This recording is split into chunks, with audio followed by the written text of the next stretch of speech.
নমস্কার বন্ধুরা, প্রিয়াস কিচেনের আরও একটি নতুন পর্বে আপনাদের সকলকে স্বাগত জানাই। আজ আমি আপনাদের সাথে ভাইফোঁটা উপলক্ষে ছানার পায়েসের রেসিপি শেয়ার করব। ভাইফোঁটার দিন কিভাবে আপনারা চটপট খুব সহজে এই ছানার পায়েস বানিয়ে নিতে পারবেন তার এই পদ্ধতিটি চলুন দেখে নেওয়া যাক। ছানার পায়েস বানানোর জন্য আমি প্রথমেই ছানাটা রেডি করে নিয়েছিলাম।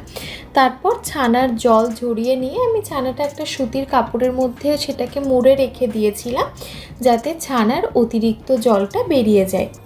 ছানার ক্ষেত্রে আরেকটা কথাও বলে রাখি, ছানাটা যখন জলে ধোয়া হবে তখন যেন সেটা মোটামুটি 5-6 বার ভালোভাবে ধোয়া হয়, নইলে ছানার মধ্যে যদি ভিনিগারের টকটা রয়ে যায় তাহলে ছানার পায়েস তৈরি করার সময় দুধের মধ্যে যদি ছানাটা যখন দেওয়া হবে তখন কিন্তু দুধ কেটে যাবে। সেই জন্য একটু খেয়াল করে ভালোভাবে ধুয়ে নিতে হবে।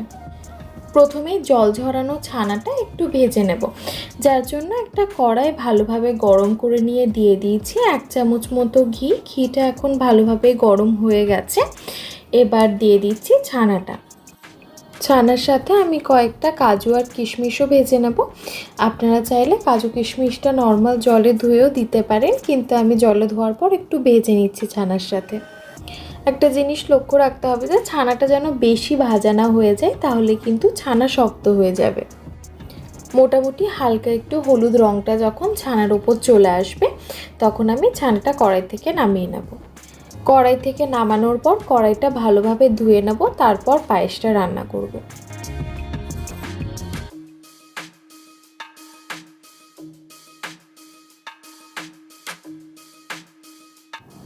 এবার পায়েসটা বানানোর জন্য কড়াইতে দিয়ে দিচ্ছি ফুল ক্রিম দুধ 500 ml। আমি যে ছানাটা বানিয়েছি সেটাও আমি 500 ml ফুল ক্রিম দুধেই বানিয়েছি। দুধ ব্যবহারের সময় একটা জিনিস খেয়াল রাখতে হবে, যেটা হচ্ছে যে ফ্রিজ থেকে ডাইরেক্ট বের করে দুধটা ব্যবহার করবেন না। প্রথমে কিছুক্ষণ বাইরে রেখে সেটা নর্মাল টেম্পারেচারে চলে এলে তারপর ব্যবহার করাই ভালো, নইলে কিন্তু দুধ কেটে যেতে পারে। আচ্ছা, এবার রান্নার শুরুতে আমি দুধের মধ্যে দিয়ে দিলাম 4টে এলাচ, যেটা একটু আমি ভেঙে দিয়েছি। আপনাদের কাছে যদি এলাচের পাউডার থাকে তাহলে আপনারা সেটা 1/4 চামচ অবধিও দিতে পারেন। প্রথমে দুধটা হাই ফ্লেমে 1 থেকে 2 মিনিট সময় ধরে একটু ভালোভাবে ফুটিয়ে নেব।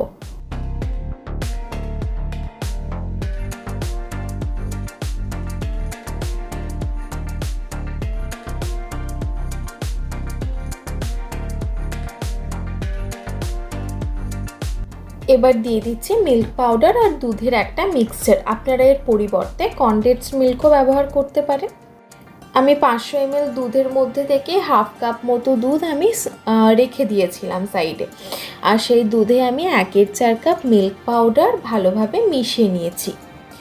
কড়াইতে যদি শুকনো মিল্ক পাউডারটা ডাইরেক্ট দেওয়া হতো তাহলে কিন্তু সেটা অনেক সময় দেখা যায় যে দুধের সাথে মেশাতে একটু কষ্ট হয়। সেই জন্য আমি আগেই মিল্ক পাউডারটা দুধের সাথে একটুখানি মিশিয়ে নিয়েছিলাম একটা কাপে, তারপর সেটা আমি কড়াইতে দিয়েছি।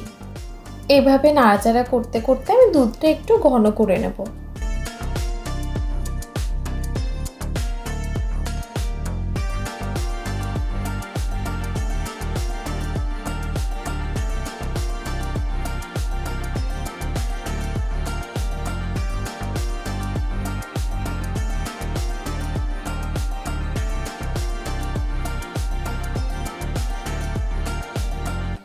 দেখুন দুধটা বেশ খানিকটা ঘন হয়ে এসেছে আর দুধের কালারটাও চেঞ্জ হয়ে গেছে। আমার এরকম ঘন করতে মোটামুটি 10 মিনিট মতো সময় লেগেছে। এরপর দিয়ে দেবো আগের থেকে ভেজে রাখা ছানা আর কাজু কিশমিশটা।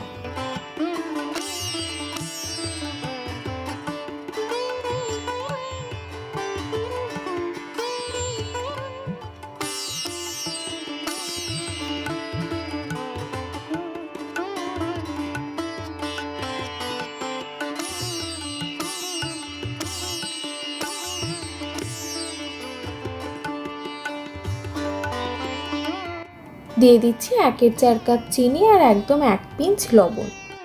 যে কোনো মিষ্টি জিনিসে একটুখানি লবণ দিলে সেটার স্বাদটা আরও বেড়ে যায়।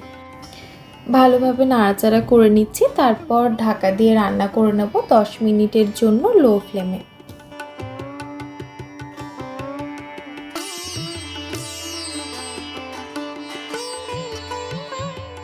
দেখুন পায়েসটা বেশ ঘন হয়ে গেছে, এর থেকে আর বেশি ঘন করা যাবে না, নইলে ঠান্ডা হলে আরও বেশি ঘন হয়ে যাবে। এবার গ্যাসের ফ্লেম অফ করে একটু ঠান্ডা হয়ে গেলে কিন্তু ছানার পায়েস সার্ভ করার জন্য একদম রেডি। আপনারাও একবার এভাবেই বাড়িতে বানিয়ে দেখতে পারেন। কেমন লেগেছে আপনাদের অবশ্যই কমেন্ট বক্সে জানাবেন। ভালো লেগে থাকলে ভিডিওটা লাইক আর একটু বন্ধুদের সাথেও শেয়ার করে দেবেন। আর চ্যানেলটা এখনও সাবস্ক্রাইব করে না থাকলে সাবস্ক্রাইব করারও অনুরোধ রইল। আবারও দেখা হবে আরও অন্য একটা ভিডিও নিয়ে। ধন্যবাদ, ভালো থাকবেন।